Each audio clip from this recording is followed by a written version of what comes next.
শেষবেলা এমন ফুল নিয়ে কেন আমরা খেলা করছি, মনে আছে সেই ফুলের কথা? আসসালামু আলাইকুম।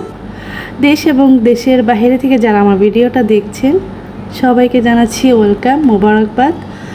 যে যেখানে আছেন আশা করি ভালো আছেন, সুস্থ আছেন। আজকের আমার এই ভিডিওটি আপনাদের জন্য। আপনাদের যদি ভালো লাগে ভিডিওটিতে একটি লাইক দেবেন, আপনাদের একটি কমেন্ট করবেন, একটি শেয়ার করবেন। একটি লাইক কমেন্টে হয়তো আমার ভিডিওটি সবার কাছে পৌঁছে দিবে। আর এই দেখেন আমি একটি তরমুজ এনেছি, অনেক বড় তরমুজটা। এই গরমে বাচ্চাদের জন্য, বড় মানুষের জন্য তরমুজ খুবই একটি শান্তিপ্রিয় খাবার আর হতেছে খুব সুস্বাদু। আমার এই বাসার মধ্যে তরমুজ তারা খুবই পছন্দ করে। তারা এমনও আছে যে রাতের খাবারের পরে, দুপুরে খাবারের পরে এই তরমুজ বাধ্যতামূলক হয়ে গেছে গা, মানে এতটা তারা পছন্দ করে। তো এই তরমুজটাকে আরবিতে অনেকেই বলে বাত্তিক। তো আপনারা যারা জানেন না আরবিতে তরমুজ কী বলে, বাত্তিক, তো আপনারা যারা আরবি ভাষায় আছেন, বাংলাদেশের মানুষ তো যেভাবে দিলেই সেভাবেই খায়, সমস্যা নাই। কিন্তু আপনি যখন আপনার ম্যাডামরে তরমুজ বা কোনো ধরনের ফল কেটে দেবেন, সবসময় ট্রাই করবেন সেই ফলটা একো সাইজ এবং একটি সুন্দর একটি শেপ করে কেটে দেওয়ার জন্য। এতে করে আপনার ডেকোরেশনটা সুন্দর হইব এবং তাদের চোখে দেখতে লাগবে আরও আকর্ষণীয়। তো আপনারা বোনেরা এবং যারা আরবি দেশে জব করেন, আরবি ঘরে বা যে কোনো জায়গায়, আপনারা আপনাদের নিজের জায়গা, নিজের কাজটা নিজের মনে করে সুন্দর করে করার চেষ্টা করবেন। আমার তরমুজ কাটা অলরেডি শেষ, আর বাকি তরমুজগুলো আমি সুন্দর করে প্লাস্টিক করে একবারে পলিথিনে ভরে ফ্রিজে রেখে আসছি, তাও আবার মামার রুমে। তা উনি বলছে যে এগুলো আমাকে কেটে দাও অর্ধেক, আর বাকিগুলো ফ্রিজে রেখে আসো। তো এই আর কি, তাদের জন্য কেটে দিলাম। দেখেন আমার পিসগুলো কত সুন্দর হয়েছে, একই সাইজ এবং মোরব্বা। এই যে আমি এখন বাইরে হাঁটাহাঁটি করছি, শুধু শুধু হাঁটাহাঁটি করতেছি না, আমি আসলে মাগরিবে আজানের জন্য ওয়েটিং করতেছিলাম। দেখছিলাম আজান দিচ্ছে কিনা ম্যাডামের জন্য বলার জন্য, উনি বুড়া মানুষ শুনতে পারে না, আর আমি রোজা রাখছি এর জন্য। আর এদিকে আমার এক বোন, এক প্রবাসী বোন, ইন্দোনেশিয়া আপা বলতেছে, হ্যাঁ কেমন আছো? আমি বলছি হ্যাঁ ভালো আছি, তুমি কেমন আছো? তো সে বলতেছে হ্যাঁ বোন ভালো নাই মোটামুটি। আমি কই এমন ওই দিন চাল এমনই চলে মানুষের। তো আজানের জন্য আমি ওয়েটিং করতেছিলাম বাহিরে, আর বাহিরের লোকটা দেখেন কি সুন্দর, মাশাল্লাহ। সূর্য তো প্রায় বেলা শেষে তার নিজ গন্তব্যে পৌঁছে যাবার সময় এসে গেছে। জানি না আমাদের প্রবাসী ভাই বোনেরা এরকম প্রবাস জীবন শেষ করে কবে তার নিজ গন্তব্যে পৌঁছাবে। এছাড়া দেখেন এখানে আরেকটা গাছ আছে, আপনাদের সাথে শেয়ার করি। বলছিলাম তো সেই গাছটার কথা, যে এই গাছটা নিয়ে কে কে খেলা করছেন ছোট্টবেলায়। মা বাবা তো হাত দিতে দিত না যে চোখ উঠবো, তারপরে এর বেগুনি সাদা ফুল, শুধু সাদা কালার, মানুষের মনকে যেন ওর দিকেই টানতো। এদিকে তরমুজ কেটে আমি আমার বাবুটাকে দিছি খেতে। আমার বাবু না, ম্যাডামের বাবু আর কি, সবসময় আমার কাছে থাকে, অনেক কিউট। তরমুজের ছিলকা নিয়ে দেখেন কি মজা করতেছে, মানে ওর কাছে তরমুজ খুবই পছন্দ। ও ছোট হলে কি ও অন্য খাবারের চেয়ে তরমুজ বেশি পছন্দ করে। আর এদিকে দেখেন মাশাআল্লাহ কি সুন্দর টমাটম, সরি টমেটো, এটা আরবিতে টমাটম বলে। আর এদিকে দেখেন আমার ম্যাডাম অনেকগুলো সবজি আনছে, পালং শাক, লাউ, মূলা, কচুরমুখী, আরও গাজর, বেগুন টেগুন যা আছে সব সবজি নিয়ে পড়ছে। তো অনেক সময় আমি ম্যাডামরা বলে যে সবজি শেষ হয়ে গেছে, সবজি আনো, কিন্তু তার একটাই কথা, সবজি কেনা তো তাড়াতাড়ি শেষ হলে আনবো না। কিন্তু আনবো না বলে কিন্তু আবার ঠিকই সে আনে। জানি না সে এগুলো কেন করে। এবার আমি সবজির কথা বলি না, কারণ সবজির অনেক আছে ফ্রিজে, আর আমার ফ্রিজে তেমন জায়গাও নাই, সবজি আনলে আমার রাখার জায়গাও নাই। আমাকে না বলেই ম্যাডাম অর্ডার দিয়ে দিচ্ছে সবজির। তো দেখেন সবজিগুলো গুছাইতে কী যে কষ্ট হইতেছে, জায়গা নাই। আর আমাদের এই ম্যাডামের বাসায় আমি জীবনে একটা জিনিস নতুন দেখলাম না। মানুষ, আমি মনে করছি বাহিরের মানুষ কত উন্নত, কত উন্নত মানের প্রোডাক্ট, কত উন্নত মানের জিনিস তারা ব্যবহার করে। অথচ আপনারা খেয়াল করে দেখবেন যে আমি যে রান্না করি পাতিলাগুলোর কী অবস্থা, ফ্রিজের কী অবস্থা, মানে তারা কখনো নিজ উদ্যোগে একটা জিনিস কিনে আনবে না। ও আমি বলতে বলতে বলতে তারপরে একটা জিনিস কিনে আনে।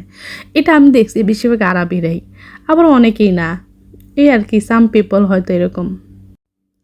তো আমি আমার পুরানো সবজিগুলো বের করে নতুন সবজিগুলো আবার ঢুকাই দিতেছি কার্টুনে।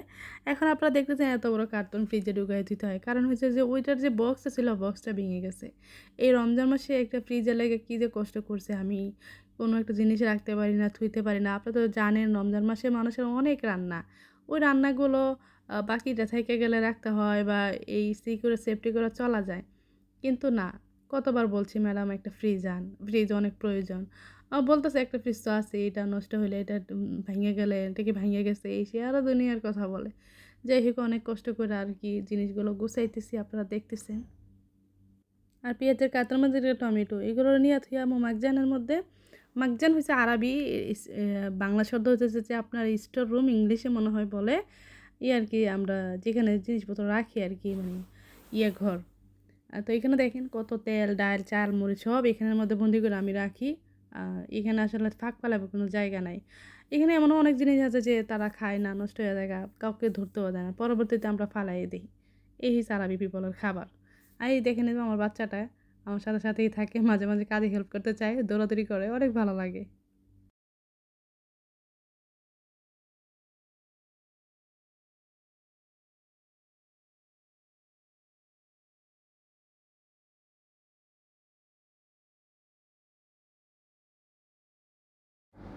রমজানে কত কষ্ট করছি একটা ফ্রিজে, এত এত খাবার রান্না করি, রান্না করে খাবার রাত বেঁচে যায়, রাখার জায়গা নেই, নষ্ট হয়।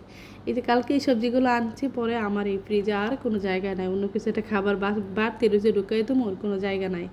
আবার রাইতে আয়া দেখবো যে খাবার বাহিরে, তো বলতেছে ফ্রিজে কেন ঢুকাইতেও নাও। ওখানে জায়গা যে নাই, কয় আমি ওই জায়গা করতে পারি না। হ্যাঁ, আমি কাজ জানি না, জায়গা করতে পারি না, অথচ এরা বোঝে না যে একটা ফ্রিজে বাড়িতে প্রায় 15 জন মানুষ, একটা ফ্রিজে কীভাবে কি হয় বলেন। আর দেখেন টমেটোগুলো কথা নাই বললাম কি সুন্দর সুন্দর টমেটো। এই দেশের এই টমেটোগুলো এই মনে হয় দুবাইতেই, আবুধাবিতেই চাষ করছে। একদম বাংলাদেশের একদম দেশি যে টমেটোগুলো সে সেম দেখতে, আবার টেস্টটাও কিন্তু ওইটাই, ওই টেস্টেই। তো এদেশে ওয়াতানি বলে, দেশি কোনো জিনিসকে ওয়াতানি বলে। আর টমেটোরও তো জানেন আরবিতে তমাতুম বলে। তো এই যে ওয়াতানি তমাতুম আপনাদের সাথে শেয়ার করতেছি। আপনারা বোনেরা এবং ভাইয়েরা যারা আরবি শিখতে চান তা অবশ্যই আমার ভিডিওটা আপনারা স্কিপ না করে শিখতে পারবেন। মাঝে মাঝে অনেক আমি আরবি কথা বলি। তো আমার ম্যাডামে অনেক সবজি আনছে আজকে। এদিকে আলুর বস্তা আনছে, পেঁয়াজের অনেক বড় একটা কার্টন আছে। তো আলুরে বাতাতা বলে এবং পেঁয়াজরে বাসাল বলে। আর এদিকে একটা টমেটো রয়ে গেছে। বলে না শত্রু শত্রু লাগে, মানে শত্রু কিন্তু থেকেই যায়। আর এদিকে আমি আমার যে আলু ছিল, তারপরে যে পেঁয়াজগুলো, এগুলো স্টোর রুমে থুয়ে যেতেছি। আর আমার স্টোর রুমটা খুলেই দেখেন আপনারা কি অবস্থা স্টোর রুমে, মানে এত এত জিনিস যা রাখার কোনো জায়গা নাই, রুমটা অনেক ছোট। আমার ম্যাডাম আলহামদুলিল্লাহ একটা শেষ না হইতে আরেকটা, এদিকে মানে সবজি, চাল ডাল, আপনার তেল, এগুলো কোনো সময় আমি শর্ট করি না।